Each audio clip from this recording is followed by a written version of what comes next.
at Universal Hollywood Studios this past week, they had Marvel and Vogue teamed up for a little event, and basically it just had some actors dressed as the Black Panther characters. You had who'd you have? You had Angela Bassett dressing up as Queen Ramonda Mm-hmm.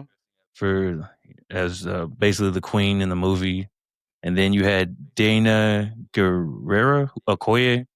She dressed up in her was the Dora Milaje. She dressed up in that uniform, and then Yeah. they had other characters as well. But one of the things that stood out to most people is that Damson Idris, he was there as well, and he was walking with Angela Bassett, and it kind of gave people kind of like an indication as could he be casted in the next Black Panther?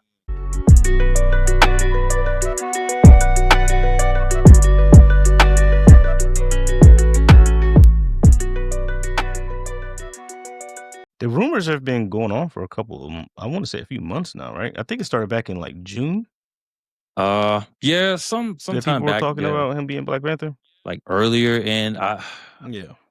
I know it's been like we said in the rumor mill. Like we were saying, nothing's been confirmed as of yet, but it's looking like he Hmm. could be a front runner, to be in the position to be casted as the Yeah. next person to take that mantle. How do you feel about this? Because I've got a few things to say, but I know you probably you've done more research and you got a lot more to talk about than me. No, I like the casting. I think he's what 32, 33. I think that's the perfect age Yeah, to get yeah. started. I think Chadwick was a little bit older when he got cast. I think he's about 36, 7, 38, that range. Um, and he's a good actor, man. I think there's it was a lot of good people that were brought up for this role, but I think with him having so much success over the last couple of years, he's a Hmm. recognizable face. Um, he's a good actor. He has range, and I think he's one of the few actors that I believe that can pull it off while also not with people not worrying about someone stepping on Chadwick's legacy or his toes. Yeah. Um, so I think that I think he's one of my top people I would cast as Black Panther if it was me doing the casting. The thing is this, he's really good in Snowfall and he was really good in F1. So like you're saying that he does have range and he's Mhm. I feel like he'd be a fan favorite because of just how he could depict the character, do like a different type of way that T'Challa or not T'Challa, but the way that the Black Panther has been portrayed. I think he could give it like a whole different like perspective and kind of like carry on that legacy. 1,000%. I can't really think. There was the young actor, the young guy that played in The Long Walk. I watched that recently. He's Mhm. actually pretty good. I know his name was brought up, but I think I always say Desmond. I think it's Damson. Damson. Okay, Damson, yeah, that's his name. Damson Damson. Idris. Yeah, Yeah, Damson. yeah, man, yeah. And it's how the actors, especially with the MCU, I don't know if they have non-disclosures, Mhm. but he kind of has been playing with the media, just joking around with them. But it's like hard to really gauge and read it. Like, is he being serious? Is it a smoke screen? Are we going to be surprised? Like, when will he officially be casted? Like, what are we waiting on? Man, I think T'Challa is pivotal to Secret Wars. So It we kind of need to know. I'm pretty sure they'll probably start filming that next year. it is pivotal to Secret Wars, and I think honestly, I think them waiting gives them more of an opportunity to do more with the film because obviously, I feel as though Hmm. when we get to Doomsday and we get to Secret Wars, Letitia Wright's still going to be carrying the mantle of the Black Panther. So Hmm. when there's that, I guess there's going to be that soft reboot of the MCU after Secret Wars, and just a couple months, it's already been confirmed. Just a couple months after Secret War, we're going to get Black Panther 3, and the fact that we get that soft reboot Hmm. allows Marvel to do a lot more with the Black Panther. Yeah, I I know Black Panther like is a very pivotal figure in Mhm. Marvel. I never knew how passionate people were about the character of T'Challa. Like, I'm passionate about him, Yeah. and I care about the character. But I never realized how popular and how much people really care about this because when Chadwick passed, people it was kind of like you obviously you feel for the family, you feel for him. Like he was pretty young still, had a long life ahead of him, and he was on the amazing trajectory. Yeah. And then him passing, it was terrible. And not you got to take the character out of it. He's a human. At the end of the day, he was a human being. He had a family, he have loved ones, so you kind of gotta. It's a tricky line, bro. It's like you don't yeah, I want to see the character. I want to see T'Challa. Like that's the Black Panther I want to see. And she's right there. She did her thing, bro. We can't. I don't want to take anything from her, especially with everything that happened with that film. I think she did the best she can do, and and actually I liked her. So But at the end of the day, T'Challa is such an important figure in Marvel that we need a new T'Challa at this point. so you want to see it go on, but just not hurt the legacy of Chadwick Boseman. Kind of because you're saying since it's so pivotal that this mantle needs to be carried on because it's gonna do a lot more for the MCU than just not recasting them at all. Is that what Yeah, that's what absolutely. you're saying? Yeah. And yeah, in a way, Okay. like I get it. Like I understand. I was Yeah. always in the middle. Yeah. We did the recast T'Challa series, and I was always I was trying to be objective.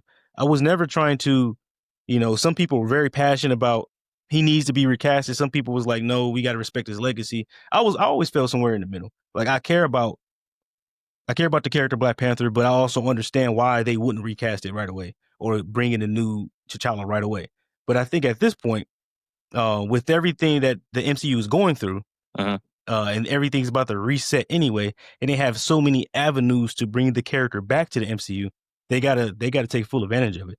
You have we have the time travel element, we have the multiverse element, we have the reboot coming. There's so many things you can do to bring this character back, and I think Marvel has to take advantage of it.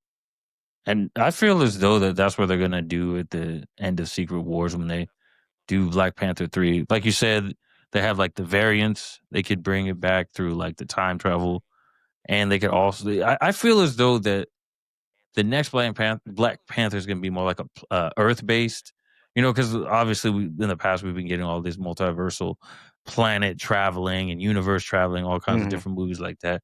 But I feel like it's going to be like Brave New World, kind of like just more like a Earth based story, and they're gonna do something just to. I feel as though that the new Black Panther won't be announced at the beginning of the film. I feel like they're gonna go through a whole series of stuff throughout the movie, and then probably towards the end, the new Black Panther will be announced or revealed. Yeah, yeah. So you're predicting it's going to be a more grounded film. Yeah, Um, and I and think that would be the that's a best way to go ways about it. away. That's a ways away. Look, it's 2025, right? Mhm, We Doomsday's next year. Secret Wars is 2027. Black Panther's not until 2028. There's still mhm, plenty of time. So they got all kinds of planning. And I feel as though with all this time that they have time to do it right. And we already know Ryan Coogler is working on writing, the characters in the way they should be in the film. And he's already done great work. So I am very confident that we're gonna get the film we deserve. mhm. No, I agree. I agree. I guess my question to you would be, Sir. what method would you what method do you predict Marvel will use to bring the character back? And then what method would you prefer them to use to bring the character back? Because they have a bunch of different avenues and what they can do with it. So I have a theory and it's gonna sound kinda crazy. I feel like as though that I like the end of Black Panther 2, how they reveal T'Challa's son. I feel as though that they're gonna they may age him. They may like it for Black Panther 3, they may kind of like with all the stuff that's gonna happen, the like we're supposed to get a soft reboot at the end of Secret Wars with everything that's gonna go on. I feel like they're gonna probably do like an aging of T'Challa's son to bring him to be able to take on the mantle of the Black Panther, but it won't. I feel like he won't be revealed as the next Black Panther until like probably somewhere towards the end of Black Panther 3. because I feel like that's the best way that they could do it. Because it would just be Mm, weird if they did it at the very beginning of the movie. I feel as though that Letitia Wright's still gonna have a yeah. big impact as far as like throughout Black Panther 3, but it would make more sense to just take your time throughout the movie and reveal him as the next Black Panther, give him pass the mantle on, and then that could possibly set up future films as well. So you think they're going to give Shuri another at least? She's in Doomsday confirmed. Mhm. So if she is if she makes it to Secret Wars, and then we have Black Panther 3. So you think she's going to be Black Panther for the next 3 films? If not that, then if he doesn't make it to Secret Wars Mhm. with the whole universal thing and multiversal thing, they could bring another Black Panther, probably from another universe, probably another variant of the Black Panther. Yeah. You never know. Killmonger could be another variant of the Black Panther. The thing with Secret Wars is that it takes place on Battle World, um, and that's with universes colliding or multiverses colliding. So with us being in the multiverse saga, Mhm. I feel like they can either do it the way you talked about, have his son grow up, or when the multiverses collided, there were characters just like if you got a Black Panther variant from this multiverse, and then you got an Iron Man, everything just they put it in one universe, so it's just one. It ended up being one of every character. Um, and I think Marvel and DC did the same thing. I think they used Secret Wars. Secret Wars, even in the comics, was like a reboot of Okay. everything. Like everything that happened before it didn't matter.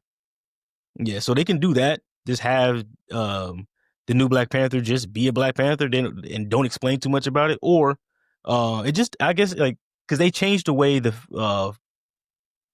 comics and the films don't always go 100% together. They may change a few things to make sense for the films. So it they could do the kid growing up being T'Challa, or they can just say Battle World, hey, he's T'Challa, he is T'Challa. It is what it is. They Okay. don't ask too many questions about it. It's so many different things they can do.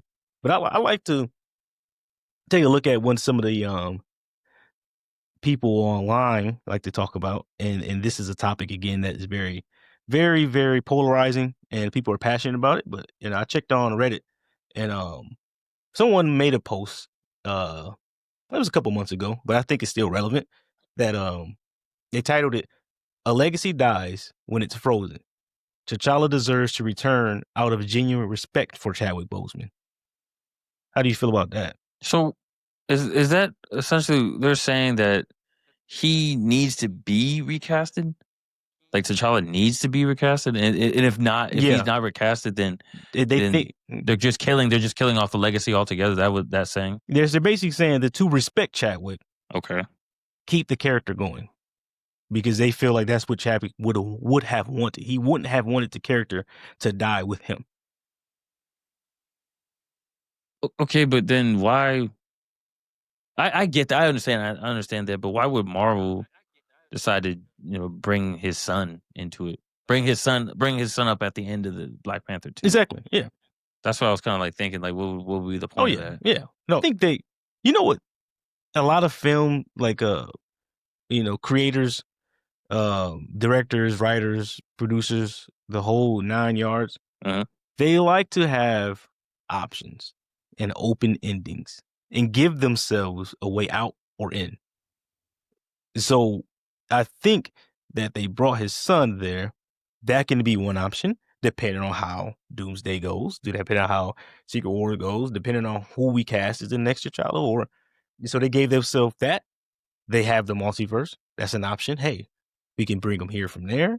I think they like to get them, and the MCU does this a lot.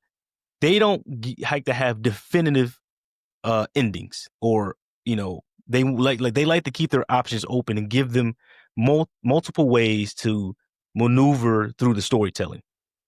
And I think about that too, as far as like independent films that are still tied to the MCU, but still kind of like their own separate Mhm. project. Like now I think with these new phases, Yeah. I feel like these directors and these producers, they're gonna go along the lines of making something that is still kind of independent of the MCU, that they don't have to make sure it aligns with the MCU. They can kind of, they have their own free Mhm. reign to make what they want to make. So if they want to, do Yeah. something with it that has an Mhm. open-ended question at the end of the movie, they can do it instead of, no, Yep. I gotta make it line up with the next movie for this movie. That way, when Mhm. the next movie comes out, it makes sense. Because that's how I felt Mhm. like that's how like Yep. the first couple for Infinity War Endgame. I felt like that's how the next movie set up the next movie, the next movie set up the next movie. Versus now, I think we're gonna get some phases as far as like Yeah. after Secret Wars, we're gonna get some stuff that's like, no, you have the free reign to create however you want to create. You don't have to set up the next movie. Yeah, I agree. You're right too, because I think they learn from their mistakes. Yeah, They learn like yeah, some of these movies yeah, had to be able to stand on their own. Like we shouldn't have a Thor movie completely setting up something. Like yeah, that film had nothing to do with anything but setting up, what's going to go on in the future. yeah. And I That's think true. that was Yeah, the problem. Like for example, they made Iron Man with no expectation of anything's going to happen afterwards, and it worked out. But then, then they had the idea. Okay, Kevin Feige's always had this idea from what I've read. He's always wanted to have a connected universe, but I think Iron Man had to be successful in order for that to happen, and Iron Man was a super successful, so that he was able to bring his ideas to life. So then you got Iron Man 2. A lot of people don't like it because it feels like they're just setting up for the next movie. Iron it's Man not was like a good. The first Iron standalone. Man, Captain America, yeah, it's not. Is yeah, it doesn't. It has too many things going on. Yeah, Trying to yeah. connect too many things. But if you look at the first Avenger, it was perfect because it was set before anything took place in MCU yet. It was in the 40s.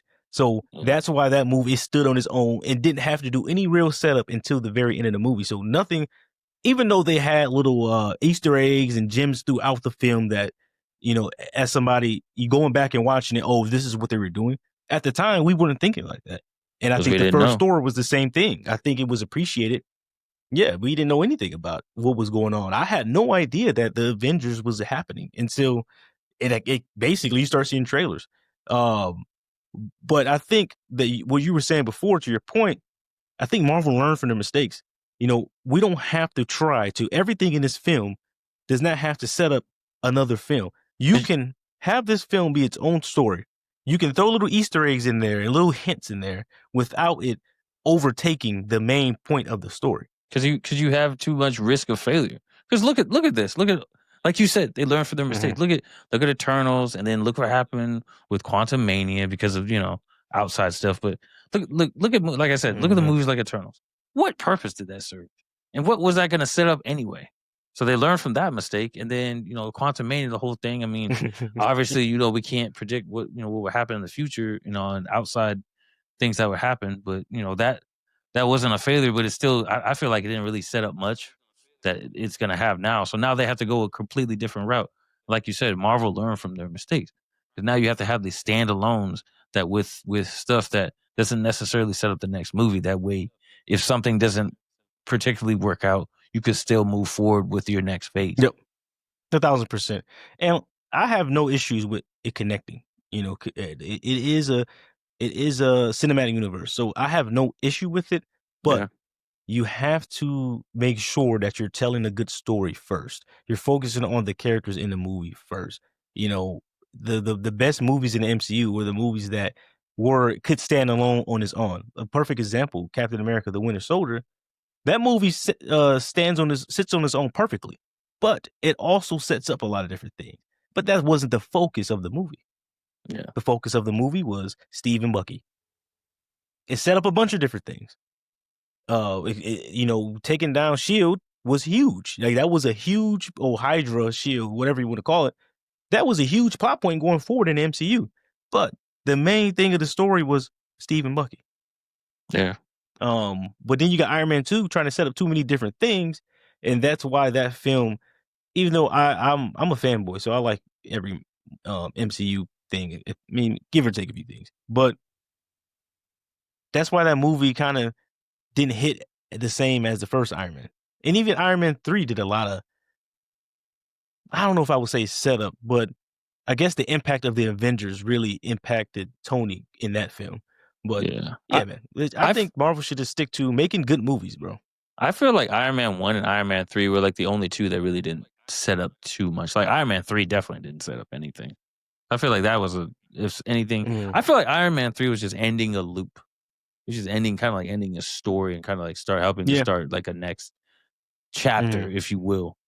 But Iron Man, I could mhm. say it kinda did start a story. I don't know if it really set up anything, but I can figure it was the first it was the first piece. It was the first piece to get everything rolling. I mean, you needed your first, starting point. So I guess, to start everything, I guess you could say that was the starting point. But like I said before, Iron Man 3 really didn't set up much. Now that you say that, nothing really had impacted anything else going forward other than I think Tony, he kinda healed himself, right?